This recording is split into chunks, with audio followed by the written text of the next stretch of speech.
Hello, I'm Julie Gould, and this is Working Scientist, a Nature Careers podcast. This episode is part of a series of special episodes where we'll be speaking to winners of various nature research awards.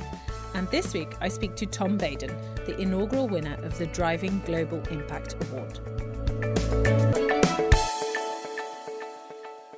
This year, Nature Research and their China-based partner Tencent launched the Driving Global Impact Award to celebrate early career researchers whose work has made, or has the potential to make, a positive impact on society. Professor Tom Baden from the University of Sussex is the inaugural winner of this award, and his main area of research is on the neuroscience of vision. But he also has another passion, which made him really stand out to the judges. Tom is a trailblazer in the field of open source hardware and 3D printing, and is passionate about its potential to improve the quality of research, as well as making well-equipped labs more affordable for developing countries. I met with Tom to talk about his work, his win, and his vision for how open source hardware will impact the future of research. This particular award, the Driving Global Impact Award, it's got a big name, and impact is a big word within research. So tell me a little bit about the award and why you applied. Aside from my sort of standard research that I do, which would be in visual neuroscience, we also in the lab spend a lot of time trying to tinker with open hardware solutions, that is 3D printing, electronics, off-the-shelf components that can be combined to build powerful scientific tools. And that really is a movement that has been taking off over the last few years, which has been picked up around the world quite readily. And I think this is the sort of thing that actually will have a large impact. I dare say possibly larger than the impact of the research that we're doing. And the reason I think that this is so powerful is because for relatively little money, with a little bit of know-how, you can build very sophisticated scientific machines. You can build machines that recreate what already existing very expensive ones do, but you can also start to invent. You can make them do things that commercially available machines cannot do. And that is, that's the essence of research, right? You need machines that give you answers to problems that couldn't previously be asked or addressed. So this was very tempting for me to put forward the idea of open hardware as a general thing for researchers to get into. So this is the first time I've heard the term open hardware. Right. What relationship does it have to open software, which I know is ubiquitous? You know, you've Absolutely. got Linux, you've got Firefox. It's literally the same thing. For open software, the idea is that people write software that is useful in some way, but then instead of hiding the source code, they publicly put it usually on the internet. So other people can then go, take the source code, change it, and in the end, you've got a program that's pretty powerful. For example, Linux is the famous one, right? Which, as it happens, drives most spaceships and supercomputers, right? So these things don't run on Windows or on OS 10 or something, right? They run on Linux. So the power of the open source software paradigm has been very well demonstrated, I think, over the last really decades. Open source hardware is basically the same thing, except that now we're starting to have the tools to actually build powerful things. So really what happened there is that 3D printing costs have come down over the last, say, 10 years or so. And at the same time, microcontrollers, I think that's the big deal. So basically, the ability to make your computer talk to electronics in a fairly simple and time-precise way. So if you combine those two things, you can build a lot of things. But the problem is any one person can only invent so much, right? So a really powerful way of going forward is I've got an idea. I'm going to build a little machine. It's going to be good at something, but not ideal. And then someone else is going to see that machine and change it rather than start from scratch. And the hope really is that in this way, we can build tools that are really powerful, possibly one day, rivaling things that to the point when a scientist might decide, okay, am I going to buy a new machine or am I going to use this? And that decision is almost easy to go for the open hardware solution. So this is really community-driven innovation Absolutely. on a technology side. Yes. Okay. How did you become interested in open hardware? It was quite random, I think. So some years back, when I was still a postdoc in Germany, there was some spare money around to buy lab equipment. And that was roughly around the time when the printer started to being affordable. So I bought one and I put it together and I had it in my office, basically. I was playing with it. And at the time, you could download models from the internet that were hobby models, basically. You could print a little dinosaur, that sort of thing. And then, of course, that gets old very quickly. And so with softwares that were already available for free, I started designing things. And every now and then you'd see someone else's design that was actually a little machine rather than just a toy. And so I started looking at those and started sort of to think which of those is going to be useful for research. either for me or for others, and started basically building them. And it's quite motivating also because you throw something together on the computer, you print it, and then in the evening you have it. Like the innovation cycle is incredibly quick. Yeah, so basically it's I don't know, it's Lego for grown-ups basically. So how have you used this Lego for grown-ups as part of your other research? So you're also a neuroscientist, and Right. you look at the signaling processes within the retina.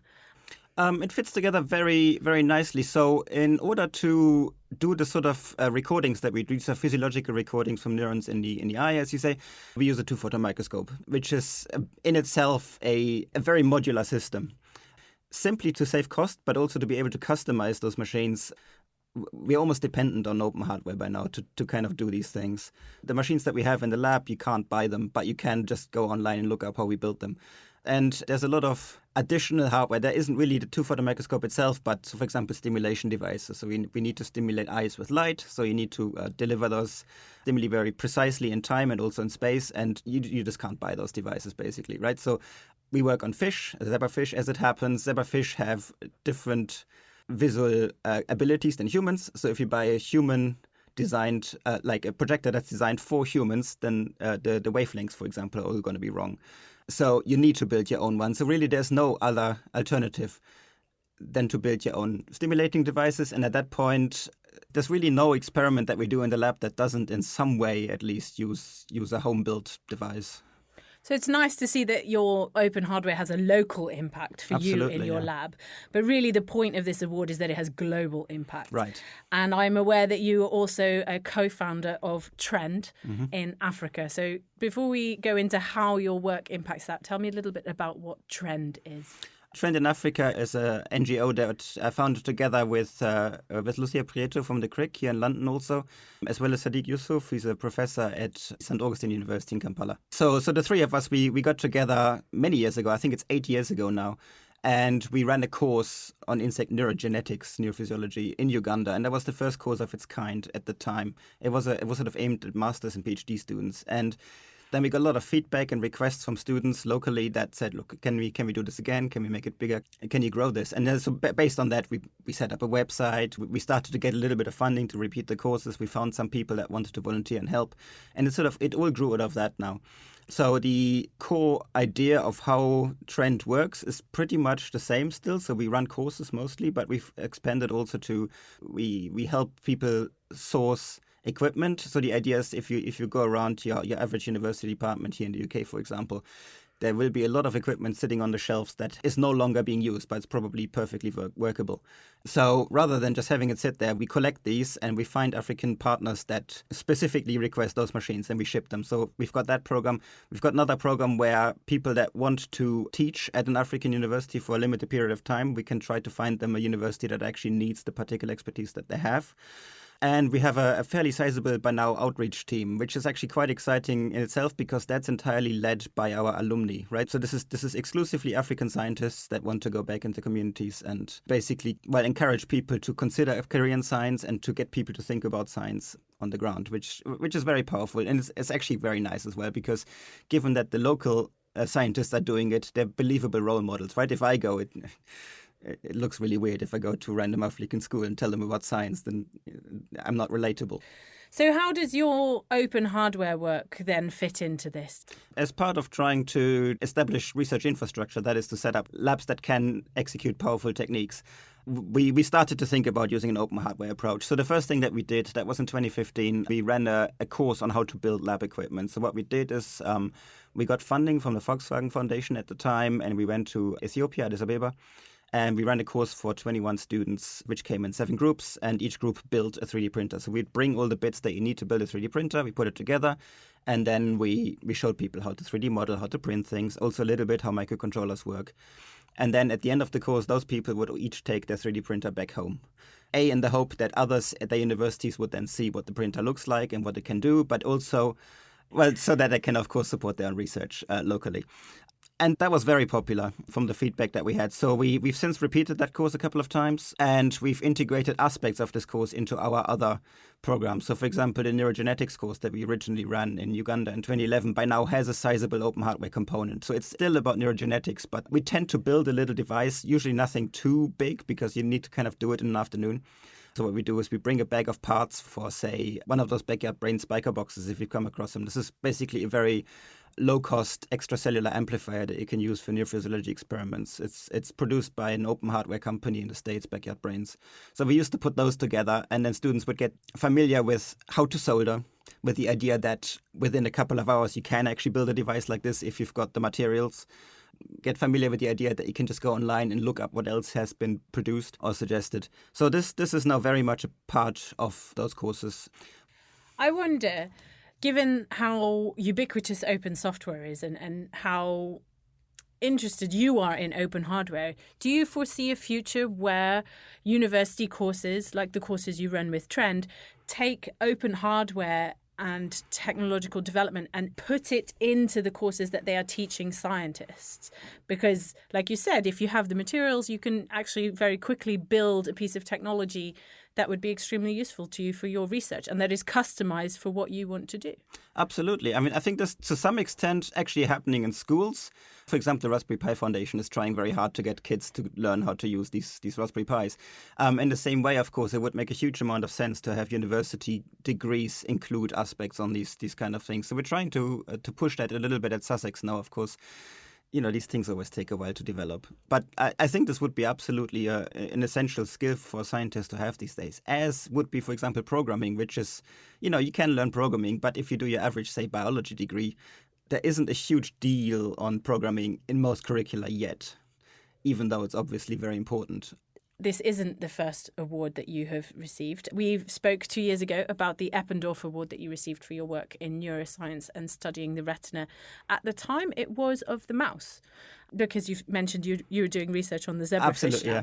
So why are you entering these awards, and what do you think this means for your career? I mean, it's a very obvious career boost, of course. But for this particular award, I think it is also the opportunity to really showcase the powers of open hardware. So, you know, one might argue it goes a little bit beyond the selfish idea that I get an award. Of course, the Eppendorf at the time, that was my first one. I wanted an award. That's why. Yeah. Can't say fairer than that, really, can you? You're also, as part of winning this Driving Global Impact Award, you have been invited to speak at the Tencent Science Festival, which will be on November 2nd. So what sort of things are you going to be talking about whilst you're there? So I'm still working on what exactly I'm going to talk about, but it will very strongly center around the idea that you can build your own tools, whether or not you're a scientist. The point is, because these tools are so cheap, people can have these tools in their kitchen, really. You don't need to be an academic in any way to build a microscope, for example, right? You can just buy a cheap lens and glue it to your phone and you've got a microscope. So just to get these ideas into people's head and start people exploring, A, on the internet, and B, just by playing with things they might have lying around. So there's a rumour that you encourage anyone who comes to work in your lab that they need to build something on a 3D printer. Now, I imagine you've had some weird and wonderful and also sometimes useful and maybe not so useful things being built by a 3D printer. So what sort of things are people building in your 3D printers? It's true. So people that come to the lab, in order to take away, I guess, the fear of using these tools, depending on exactly how much they're going to be using open hardware, we make them build fairly complicated things or fairly simple things. So a simple thing might be something that's already been published. So all you have to do is basically follow the instructions. Other people, for example, for their PhD, may need to build a device that allows them to measure a new thing. And then, of course, they have to build that. And what's your favourite thing that you've made with a 3D printer? Oh, that's difficult. So quite recently, I wouldn't want to pick a favourite. Recently, what we've built is published maybe half a year ago is a little electronic neuron. So it's basically, it doesn't have to do anything with 3D printing. It's all electronics. It's a functional model of a neuron where you can shine light on it and then it generates action potentials, and you can connect it to a second neuron and you can make it excite or inhibit the neuron. So you can build little networks. And it's just a fun thing for a neurophysiologist to have. And so we've been starting to use this also for teaching. Actually, we've integrated that into the Sussex curriculum, which I think has been quite successful. that has been a lot of fun to do. Now, one thing I always like to ask people who I bring into the studio with me is if they have any advice that they like to offer for people who are, earlier on in the career than you might be. So do you have any advice about being an academic? In terms of generally being academic, I guess it's a fairly obvious advice, but one that you don't always see is you need to have fun what you're doing. I think if you're feeling that it's a struggle or that you're not enjoying your project, change the project. There's a lot of people in there that just perseveres through projects that are not working, that they don't find interesting, that they've been given by someone in the lab. And I don't think that's a very healthy way of doing science. And that's not the sort of thing that's going to, motivate you to put in the hours and to really think about the problem and to think out of the box, which is usually what you have to do. I feel very privileged that I can do science and I have a lot of fun doing it. So we talked a little bit earlier about how this wasn't your first award and that there's a slightly selfish aspect of it's a career booster and it's good for you as well as for your lab and the team that you work with. Do you have any advice for anybody who is thinking about applying for an award and how they might do so and what is the best way to do it? In my mind, applying for an award is a little bit like applying for a university position or for a grant. I think the most important thing is clarity, right? You cannot write something that may be incredibly clever, but no one understands. So I think it's very important to make sure that even a non-academic can read the first few lines of your applications and immediately gets the sort of thing that you're trying to do. So I think that's the best advice I generally have for how to write anything. Tom, thank you very much. Thank you very much for having me. Now, Tom's award is not the only one offered by Nature Research. Later this year, we'll be profiling other award winners on the Working Scientist podcast. These include our annual Mentoring Awards, which this year come from India, and the Inspiring Science and Innovating Science Awards, which celebrate the achievement of female researchers. There's also the John Maddox Prize, which recognises individuals who promote science and evidence, advance discussion around difficult topics despite challenges or hostility. Thanks for listening. I'm Julie Gould.